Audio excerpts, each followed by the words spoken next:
Hi, welcome to another episode of Slay with me, Leigh and Clark, the curator and founder of Slay the USA, a national best-selling book series that features powerful women who are leaving their mark. Women like Carolyn Carino, who's coming to us today from Sarasota.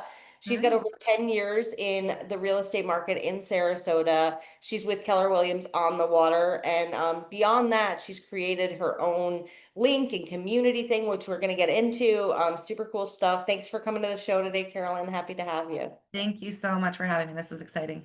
Yay. Well, we're going to play the 10 ways to slay are kind of 11 because I've got bonus questions, but we're going to go back and forth. I'm going to ask you a question. You're going to ask me a question, and hopefully all impart some advice and wisdom on the people here. So I'll start. What got you into real estate?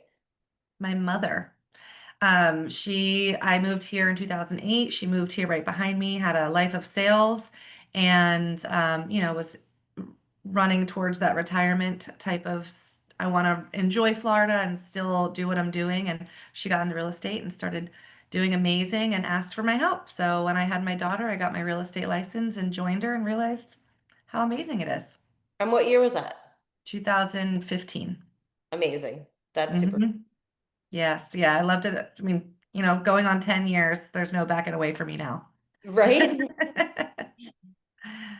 Oh, and do you see this is what we're talking about? Do you ever get nervous?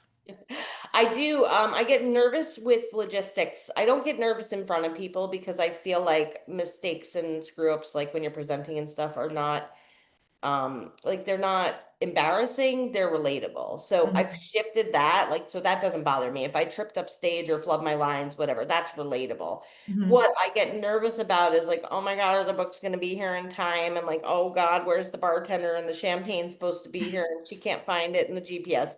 Then I'm bugging out. I remember being Right. in Chicago, and anybody who's been to Chicago, there's like lower streets and upper streets. There's lower whacker and upper whacker. It sounds easy. It is not. Mhm. And when you go into lower whatever, GPS goes. So I have these two girls, and I can't even. They're driving around, driving around, driving around, can't find anybody. We're at the Tribune building with like all the guests are there, 5:15, like getting ready. We're supposed to start at 5:30. These girls cannot find this place. So yes, I get nervous. And I remember standing on the loading dock, literally being like, hey, my boyfriend's like, you can't Help. do that. He's like, you can't just like grunt in public. Like that's very unprofessional. I'm like, I don't even know what to do. It was a teachable moment, but yeah, I definitely get nervous. Back on the real estate tip, because I mentioned this, I kind of like alluded to this in the intro. You've done some really cool things in the community. Obviously started really in real estate in 2015 and then, wanted to be a resource to so many people. So tell me about the link and then tell me about how that equated into the purge. Yeah, so I am a network queen, as you will. I'm with the largest networking group in the world. And so when I was branding myself, I came up with the link. As a real estate professional here in Sarasota, and from what I say, almost 20 years here, a local, I know a lot of people. I like to connect people. I want to be the resource for my clients to say, I have whatever, whoever you need, just let me know. So that's how the Link Real Estate Group came about. Fast forward, I mean, we could talk for hours about how it started, but the Purge community event was born, and it's a donation event where we collect donations, and then anyone in the community and surrounding communities can come and take what they need for free. So out of that stemmed the Link Community Foundation, a nonprofit, so that we were able to start raising funds and be able to expand, expand, expand, which I am very proud to say. We have our first expansion in Pensacola coming up at the middle Amazing. of October. Yes. Amazing. And briefly, before the next question for me, I want to speak to collaboration over competition because when Carolyn had joined the project, I knew she was like a resource. She creates this resource of swap. I mean, basically, like you have it, I need it, who's got it, whatever, right? At the same rate, Amber with Rilana was also joining the book. Now, Amber has what is it called? Well, Rilana is of Sarasota, right? So they Yeah, rent right. the camp, the fairgrounds, they have all this stuff, but it's not swap mom swap, it's mom buying gently used things. Right. So I'm thinking, Consignment type of I hope situation. it's not a conflict, blah, blah, blah. Obviously not, because that's not the women I attract to the project. these women actually start working together, right? So now everything left over from Rihanna's is going to the purge. So it's like a beautiful thing. Yes. So was that cool to get to work with somebody who had the understanding of what you go through with these events? Amber is a gem of a human. She is just so cool as a cucumber and has this massive scale project that she works on twice a year. So I envy her for that and so everything that she's put in place. And so we were really able to collaborate. We don't take everything just because we already have a lot of things too. And there are a lot of programs in town that do rely on Raylana and the Purge to collect their donations. But I have her hanging racks for our clothing in my storage unit as we speak because we were able to collaborate with that. And I can't even tell you the impact and difference it made just to be able to have that simple extra Yeah, what a from huge her. So connection for the community. Everyone benefits from that. That makes me so happy. yeah, she's great. All right, on to you. So this is for business people, right? What is your thought to implementation strategy? Like, are you a note taker? Do you just remember things? Do you throw it in your Oh, calendar? Is there an I app see. for that? Yeah, I mean, I take notes, I have voice notes, all the things, but I want to tell you something really interesting about implementation strategy that has nothing to do with how I record it. My dad taught me this thing. There's this book called The Change Cycle, and it's the psychology of change. So I used to be in software sales up until what, like 3 weeks ago, for Microsoft and things. So implementation is a big word in our life, right? Because we implement software. So we come into big businesses, or I did, and ask Mhm, them to change everything they do. So the psychology of change applies to everyone, every time, all the time. If you're mhm, getting a new job, a divorce, a new house, any of it, it starts with paralysis. I don't want to do anything. And I use a laptop as a metaphor for this whole thing. You get a new laptop, you're like, okay, I'll use that later. I'm going to use the one I know how to work with because I don't even know how to use that thing. Like it sits on the shelf for a little bit, a day or two, usually, most people, right? Then comes anxiety. Anxiety is the next emotion after paralysis. You're not stuck anymore, but now you're like, I don't know how this thing works. My Mac, you go like this, but this one, I don't know. And it's Control Alt Delete or it's Open Apple. I don't get it. mhm, That's anxiety. You can go back to paralysis, box it up, and be like, nah, I'm not doing it. mhm, Or you mhm, can go into the other kind of anxiety, which is excitement. So, anxiety is bad, nervous, and excitement is good, nervous, right? So you start being like, oh, but this feature is cool, but that feature is cool, but I really like the way this thing works. And once you've gotten past anxiety into excitement, then you integrate a change or you implement a change. mhm, Works mhm. every single time. So if you're asking someone in your life to implement a change and they're doing nothing, they're paralyzed. You Yeah. need them to be in some kind of fear mode at Mhm, least to get change to happen. So mhm, that psychology sits with me a long time. That's why I share it because you can identify in your own thing. Like if anybody ever went through a breakup, like at first you're like stuck, you don't want to leave the house and will mhm. I ever, and all the things. So it's really interesting. It's a universal law of change, and it's called the change cycle. If you ever look it up, but very, very Yep. interesting, and probably applies too with buyers and things that you have. I A mean, thousand the percent. people who are paralyzed, the people who are anxious, you see it all Mhm, day, every day. So mhm. One of my favorite quotes is get comfortable with being uncomfortable because yes, that's how, you're hitting that ceiling and it doesn't feel like you're going to be able to go anywhere. I mean, when you're sitting in your room and you are paralyzed, you're like, I can't do this. This is so hard. This is so hard. If you just go like a little bit more, boom, you've broken through it and you're like, oh, what was I thinking? Like, I know how you're to do this right. now. That's easy. I love that analogy. That's amazing. Yeah, change comes through. You're right. Change comes directly through fear. I mean, you have to get past what you're scared of in order to break through. But yeah, Mm-hmm. I love that. No, and definitely to put a finer point on it. Like if it scares you and it's a good kind of scared, like you're going the right way, but it's terrifying. That's what you have to break through for sure. Yeah. So switching gears a little bit, your family. I know Mm-hmm. that everything you do, obviously you mentioned your mom. Mm-hmm. Everything you do obviously trees back to your family, and that's also why you support so many families in the community. Tell me about your family and what, family means to you.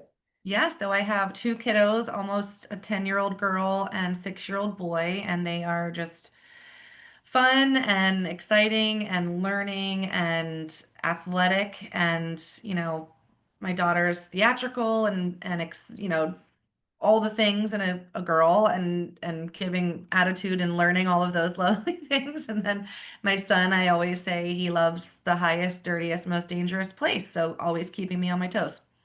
And so everything that we do, we just do for fun. We just started a Of course, Elle, my daughter's is into YouTube and trying to start a channel and do all these things. So we've started every other Sunday so that the kiddos start eating other cultural tastes and learning about different cultures and places. We're going to different cultural restaurants. So we went to Greek restaurant yesterday. So they are not allowed to order American food. They have to try all these things. And it's just fun being a mom and trying to figure out ways to push them to, um, you know, bigger and better things, right? That's That's so what we fun. do. Yeah, that's such a fun idea too for anybody listening. Like that's cool to have your kids immerse themselves, even if it doesn't mean you're traveling the world, even if it's just traveling, worldly cuisine, that's cool. So fun. And then when we get there, we Google the where we are, what country we're in or what type of what culture it is. So we try to get one of the main types of foods, the foods that they eat and or learn from the server or, the capital and what events they do, what holidays they celebrate and different aspects about that. So I love it. Super, It's awesome. super Um, cool. Speaking of kiddos, so what are you most proud of? My son, like everybody like is so proud of their kids, but I would say my son is so resilient, and what I'm most proud of is his kindergarten teacher had said this to me. He's now in third grade, but she said he was the most empathetic child that she had ever. Mm, And love like you that. couldn't say a nicer thing about my kid than to say that my kid has empathy. I'm like, careful with that kid though, it could be dangerous. Right. You don't want to be a people pleaser and like overly feel the world. But children by nature are narcissists. No offense, kids, it's not a dirty word, it just is what it is. Because the world revolves around them. That's all they know. They think their actions cause the chain reactions. If something bad happens, it's nature, it's natural for children until about your 20s. And then most people, some people never come around, but usually around in your 20s when you That's start so getting interesting. the world around you at your feet. But children by nature, the world revolves around them, right? As it should. Mhm. Um, to have a child that thinks of others, that's considerate of others, he opens doors for strangers. If I'm having a bad day, his favorite thing is to go do an act of kindness. And like Well, that's the you started that. I did. And the other thing is I never ever ever push that on my kid because I want him to be who he is, not just, oh, mom does these things. But when he was about 5, he's like, why don't you ever take me? And I'm like, oh, do you want to go? We can go. And even since I've stepped away from Kindly a bit and I'm focusing on Slay the USA, we're still out there doing it. Like it might Hmm. not be, oh, hey guys, this is what we're up to, but he always wants to pick out flowers. One time we gave flowers to this family at the grocery store, and the guy insisted on giving him $5. And I was like, okay, it's kind of not the point, but sure, Yeah. I get it, Yeah. right? He Right. wanted him to be compensated. So do you know my son, we went to Kohl's next? He turned around and gave it to some girl at Kohl's, I unprompted. love And him. so that makes me very, very much incredibly, incredibly proud. Like that's his like thing that he enjoys making people's That's day. a sweet boy. I Yeah, love that so sweet much. boy. I hope the world is kind to his heart. Like I hope Yes. so.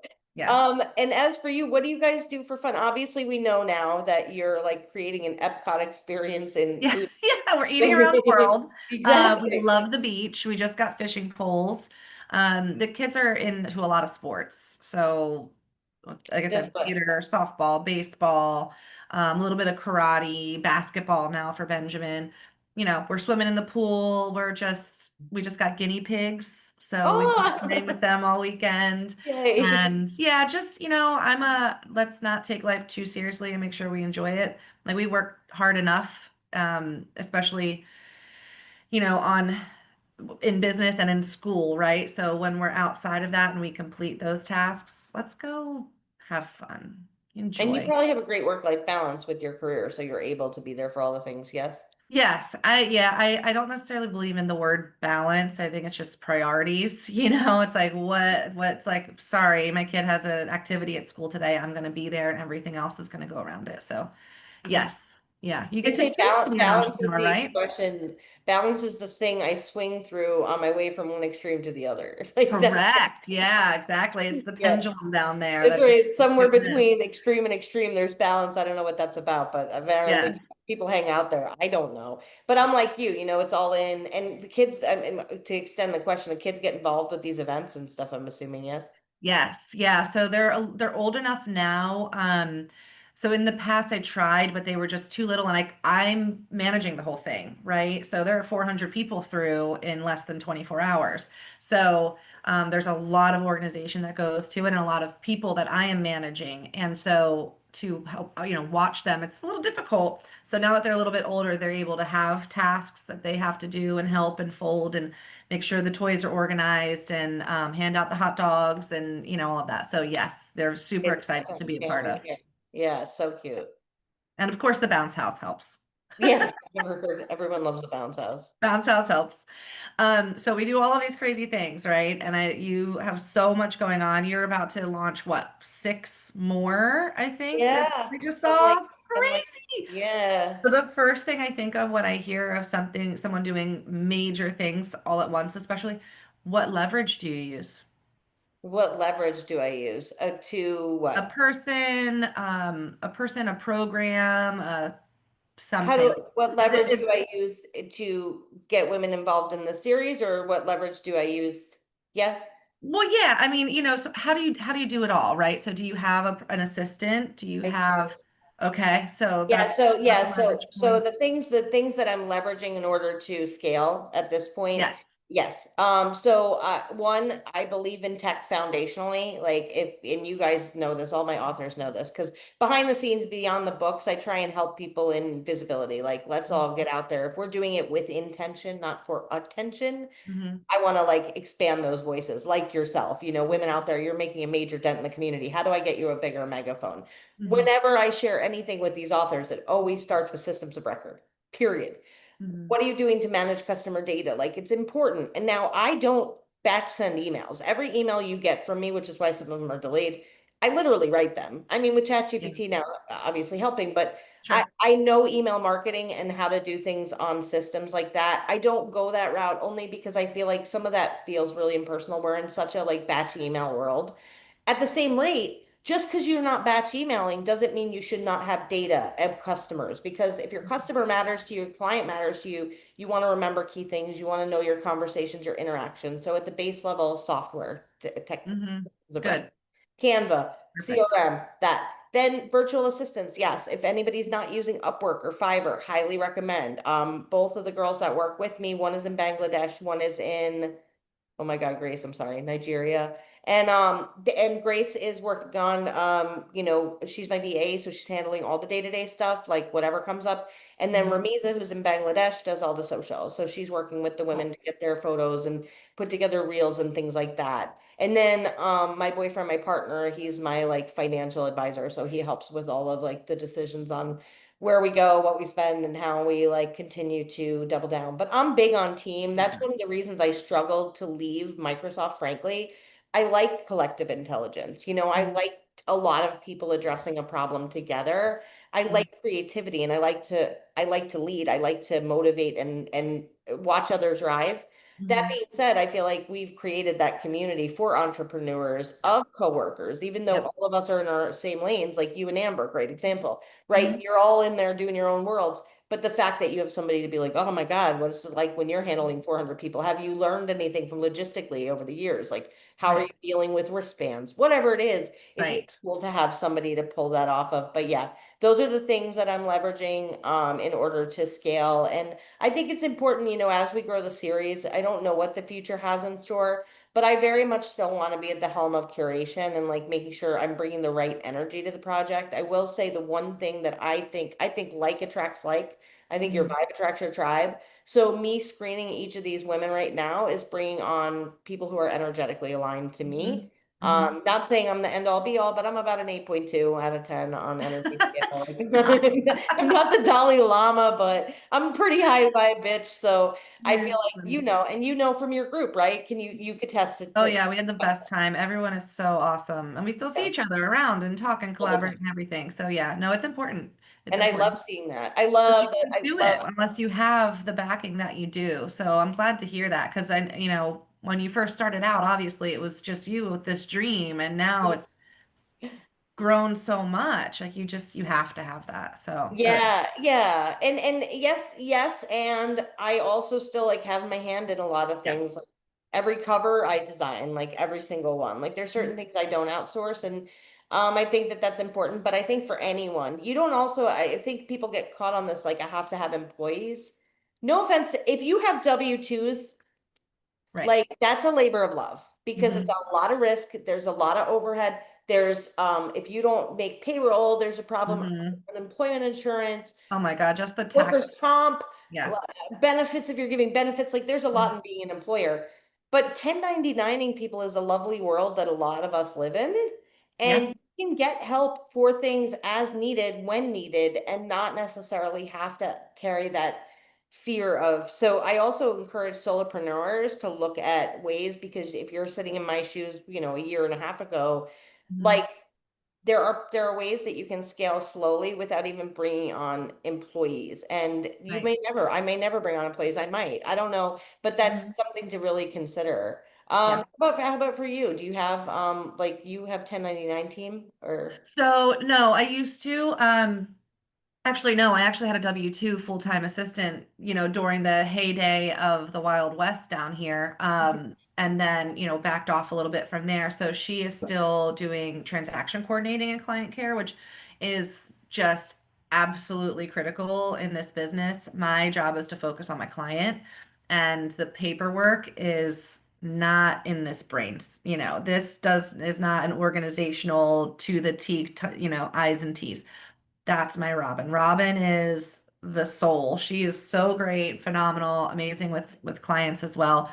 And then social media marketing team as well. But I am yeah. looking for another leverage for that back end client care, email management, that kind of person. So I've been thinking about Fiverr. I was a little weary about it, but you said it again, so I'll go take a look and see who I can. Yeah, Yeah, and that's one way I do intend to expand Slay the USA into a full service agency at some point, helping with things like PR and email look marketing, at things that. like my background, but also to find good Fivers and good Upworkers and like have a team of resources that you guys can then leverage. Because right now, like Ramiza and Grace, because they're both independent contractors, I always put in the emails, like if you guys want to hire them, hire them. They're great. I Mhm. already know they're great because I work with them and they're Yeah. reliable month over month. But to your point, a lot of people shy away from like an Upwork or a Fiverr because you're not sure what you're going to get. My Mhm. whole thing is give them one project first, give them project work first, give them one task and see how long does it take and did you get your money's worth before you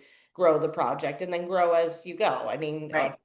I've grown Ramiza's contract, I've restructured Grace's contract, but I think there's a ton of flexibility there. That's Speaking awesome. of scaling, what's the next 5 years for you? What is I mean, your kids are growing up, so Yeah. they're not going to be done with school yet, right? In 5 years? No, no, no. I mean, no. So the next 5 years, my daughter will be in high school. My son will be in, middle school, I guess. So there's a lot of kid things happening for sure. The, real estate business is solid at the moment. That may expand. That's not really my first thought.